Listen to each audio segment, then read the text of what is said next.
menjelaskan flow dari peminjaman ruangan. User membuka aplikasi melewati browser. Kemudian front-end menampilkan daftar peminjaman ruangan, yaitu tambah-tambah, update, hapus. Kemudian user dapat mengisi form peminjaman ruangan tersebut. Kita contoh, apply ruangan B, dan harinya adalah hari ini. Nah, dan statusnya menunggu persetujuan. Ketika kita klik simpan, dia akan mengirim request ke backend. Kemudian, front-end mengirim request lewat API. Yang pertama adalah post untuk nambah data, get untuk ambil data, put untuk mengedit data, delete untuk menghapus data, dan semua data dikirim dalam bentuk JSON. Kemudian, backend menerima request dari controller. Controller menjadi pintu masuk API. Controller mengecek request yang ada dari front-end tadi. Kemudian, controller meneruskan ke service. Nah, service ini digunakan untuk berkomunikasi dengan database, yaitu data yang disimpan.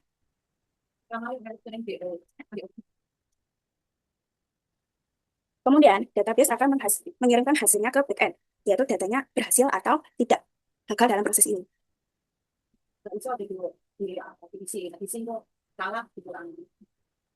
Kemudian, backend menyiapkan respon Jesus jika berisi benar atau gagal, dan ada pesan errornya.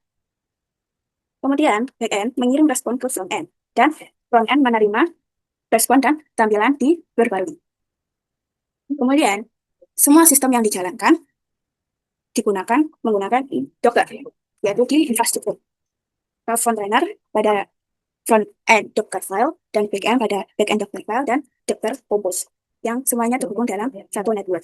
Ketika menjalankan, kita klik Docker Compose up ketika menjalankan. Dan ketika selesai menjalankan, kita akan melakukan command Docker Compose down. Kemudian, semua folder ini disimpan dalam docs. Docs ini berisi panduan cara run Docker dan progress token ataupun database dan lainnya. Seperti itu. Kemudian, terdapat folder peminjaman ruangan backend. Nah, folder ini sebagai pusat pengolahan data dalam proyek ini. Backend menyediakan REST API yang digunakan oleh frontend untuk melakukan pengambilan data. Pengambilan data get ini ya. Kemudian penambahan data dalam proses penambahan klien. Kemudian perubahan data update, boot, dan penghapusan data delete. Di dalam backend terdapat controller yang menerima request dari frontend. Kemudian terdapat service untuk memproses logika dan aturan dari peminjaman ruangan tersebut, serta model yang disimpan di dalam database. Backend juga berperan dalam memvalidasi data. Kemudian, saya akan menjelaskan tentang data. Di dalam data ini digunakan untuk menyimpan model dan database. Dan nama Salva Lab A dan Bukti Lab B ini sebagai input awal yang akan ditampilkan dalam front-end. Kemudian, terdapat DTO, merupakan struktur data yang digunakan untuk komunikasi antara back-end dan front-end. Kemudian terdapat mappers yang digunakan untuk mengkonversi model menjadi DTO. Kemudian terdapat migration.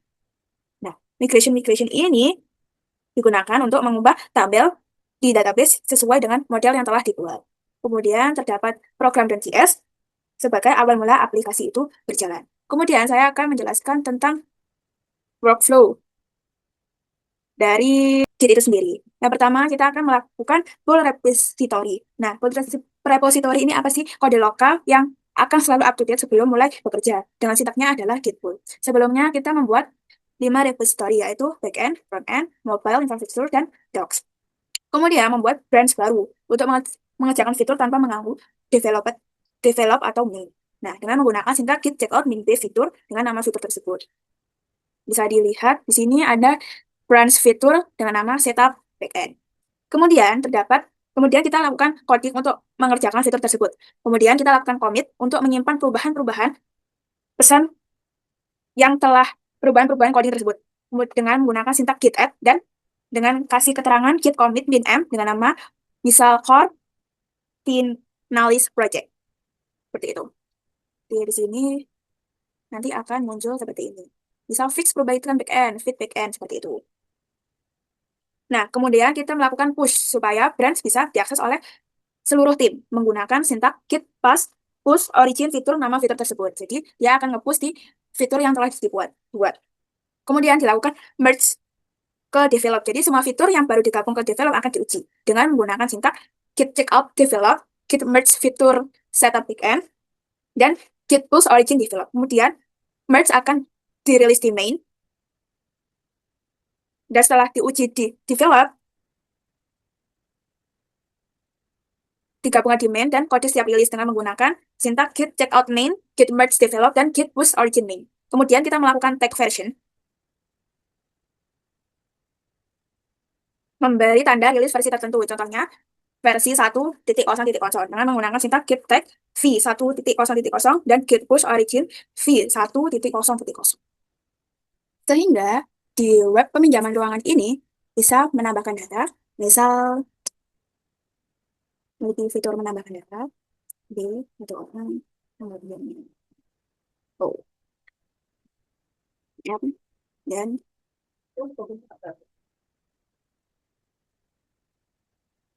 data simpan, kemudian bisa diupdate, bisa jadi persetujuan kemudian disetujui, kemudian memiliki filter search, misal kita search seperti itu, dan kemudian kita bisa menghapus data tersebut.